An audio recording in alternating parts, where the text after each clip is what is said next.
proud that as president, I issued a historic rule banning Wall Street and employers from pouring your 401ks, pensions, and retirement accounts into so-called ESG or environmental, social, and governance investments for political reasons, strictly for political reasons. These people are sick. These poorly performing woke financial scams are radical left garbage that would never be funded on their own and certainly never be funded on their own merits. The entire ESG scheme is designed to funnel your retirement money to the maniacs on the radical left. The rule we issued under my leadership was the first ESG ban anywhere in the world, and I'm delighted that Republicans in Congress and across the country have been waking up to this threat and following my lead.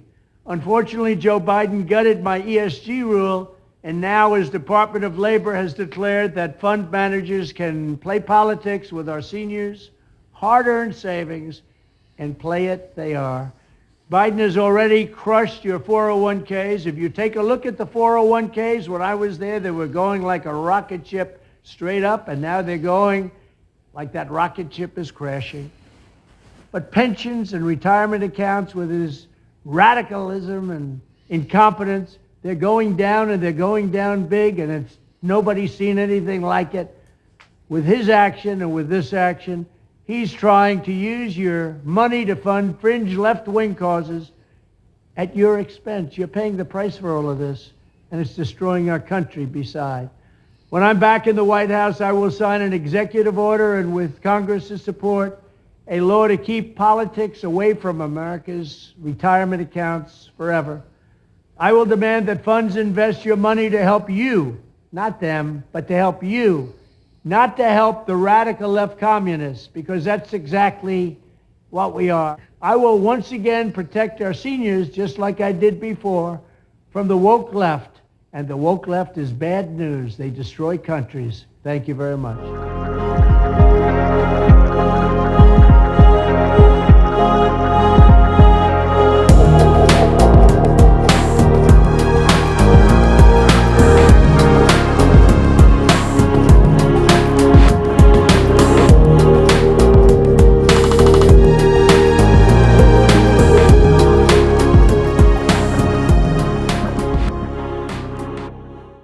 Veterans in our area scrambling to try to find care. Hospitals in both Manhattan and Brooklyn are on the chopping block, and that has some local veterans expressing their outrage. CBS News' Andrea Klein-Thomas reports.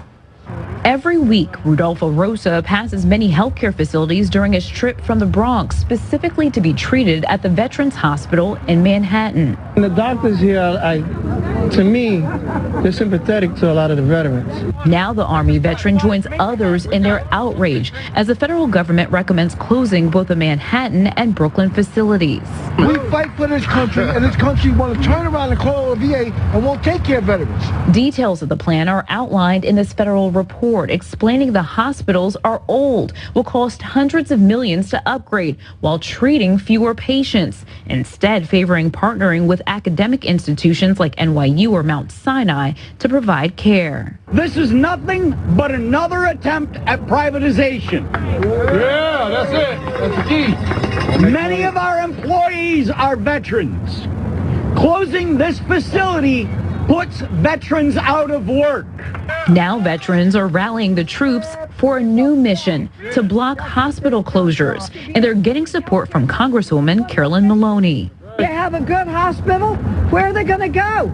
You and I know they're not going to build another one. The report highlighted the Manhattan VA sits on a desirable piece of land that could be valuable to a development partner. But in a statement, the interim medical director stressed the closures are just recommendations, and any potential changes is dependent on commission, presidential, and congressional decisions. To the patients, This is also a place of refuge for veterans. You know, a lot of people are alone. the care goes beyond their physical ailments. Veterans say it's a community where they're understood. In Kips Bay, Andrea Klein-Thomas, CBS 2 News.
to learn that he has to foot a $23,000 bill after being airlifted to the hospital when he says he was told that the VA covers emergency medical expenses. Fox 17 problem solver Angeline McCall spoke to him about the unexpected bill and why he was told that that claim was denied. Jonesville, Michigan, a small but patriotic town, home to Gulf War veteran Steve Miller. I was 9 years active and then 3 in the reserves, so about 12 total. He served in Okinawa, later in Desert Storm, Saudi Arabia, and Iraq. I just liked the camaraderie of all the people that were around me. It was just exciting to be in. He came home to Jonesville, uninjured and healthy, until fall of 2019. October 1st, 2019, I was mowing what was left of the yard. I put the lawnmower away, shut the shed, and I just felt this weird pressure in my chest. He figured he just needed a rest, but then dropped to the ground. Finally, it hurt so bad, I said, nope, we're going.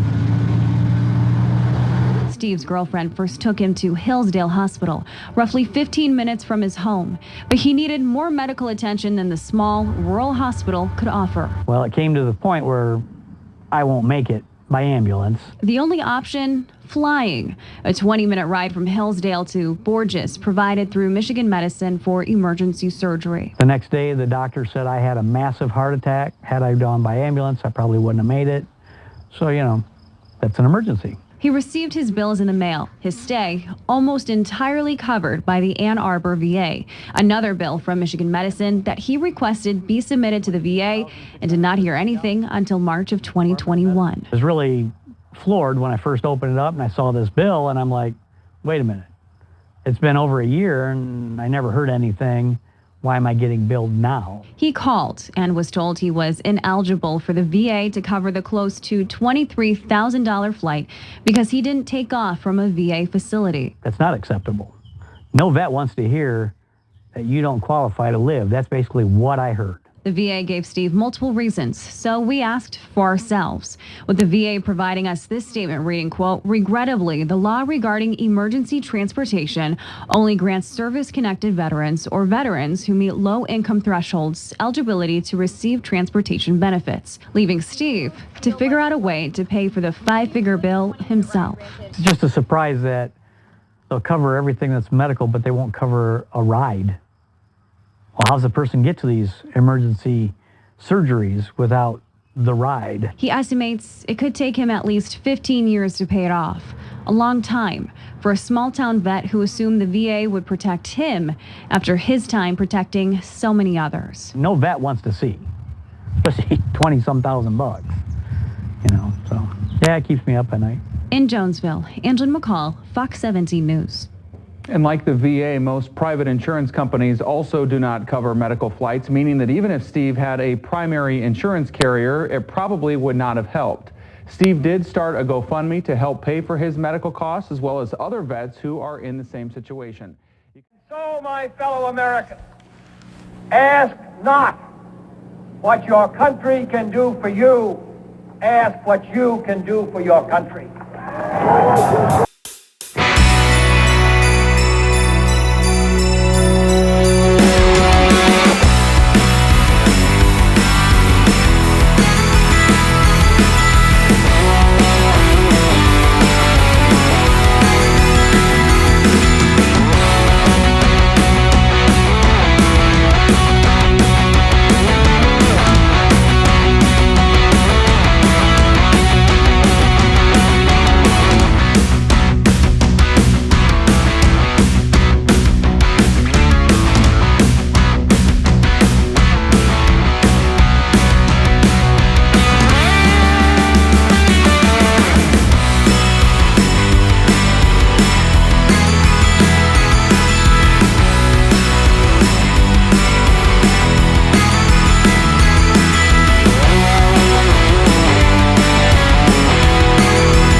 capacity now, as we've had in the past, to do whatever needs to be done to preserve this last and greatest bastion of freedom. In this present crisis, government is not the solution to our problem. Government is the problem.